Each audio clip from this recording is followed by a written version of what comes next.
குப்பை மேனி சோப்பு வந்து தயாரிக்கலாம். அதுக்கு என்னென்ன பொருள் தேவைப்படுதுன்னு சொல்லிட்டு பார்க்கலாம் ஃப்ரெண்ட்ஸ்.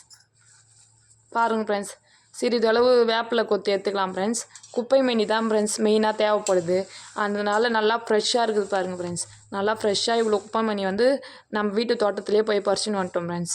அடுத்தது வந்து கத்தாய ஜெல் ஃப்ரெண்ட்ஸ். ஒரு நல்லா 2 பட்டையாக எடுத்து அந்த ஜெல் மட்டும் எடுத்து வச்சுக்கணும் ஃப்ரெண்ட்ஸ். அப்புறம் வந்து சோப் பேஸ் வந்து கட் பண்ணி இந்த மாதிரி போட்டு வச்சுக்கலாம் ஃப்ரெண்ட்ஸ். இது வந்து டபுள் பைண்டிங் பண்ணோம். இது எல்லாத்தையும் வந்து நல்லா கிள்ளி வச்சுக்கணும் ஃப்ரெண்ட்ஸ். நல்லா தண்ணியில் போட்டு கிள்ளி போட்டு நல்லா அலசி எடுத்து வச்சுக்கலாம் ஃப்ரெண்ட்ஸ். நான் சொன்ன பொருள் எல்லாத்தையும் மிக்ஸி ஜாரில் போட்டு அரைச்சிக்கலாம் ஃப்ரெண்ட்ஸ் நல்லா. வாங்க ஃப்ரெண்ட்ஸ், அடுத்தது வந்து அந்த சோப் பேஸ் வந்து டபுள் பாயில் பண்ணி இதுமாரி உரிக்கலாம் ஃப்ரெண்ட்ஸ். குப்பை மேனி, வேப்பிலை, கத்தாய் ஜெல் எல்லாத்தையும் போட்டு நல்லா அரைச்சதை வந்து அந்த டபுள் பாயில் பண்ணதில் வந்து எடுத்து ஊற்றிடலாம் ஃப்ரெண்ட்ஸ். பாருங்கள் ஃப்ரெண்ட்ஸ், நல்லா ஊற்றிட்டு நல்லா கிளறிக்கலாம் ஃப்ரெண்ட்ஸ். பாருங்கள் ஃப்ரெண்ட்ஸ், நல்லா டபுள் பாயில் பண்ணதோடனே அதை அரைச்சி வச்சதை எடுத்து ஊற்றிக்கணும் ஃப்ரெண்ட்ஸ். இந்த மாதிரி சின்ன சின்ன கப்பில் ஊற்றி ஃப்ரீசரில் எடுத்து வச்சுக்கலாம் ஃப்ரெண்ட்ஸ்.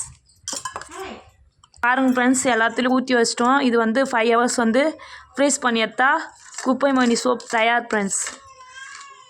சோப்பு வந்து அடுத்த வீடியோவில் பார்க்கலாம் ஃப்ரெண்ட்ஸ்.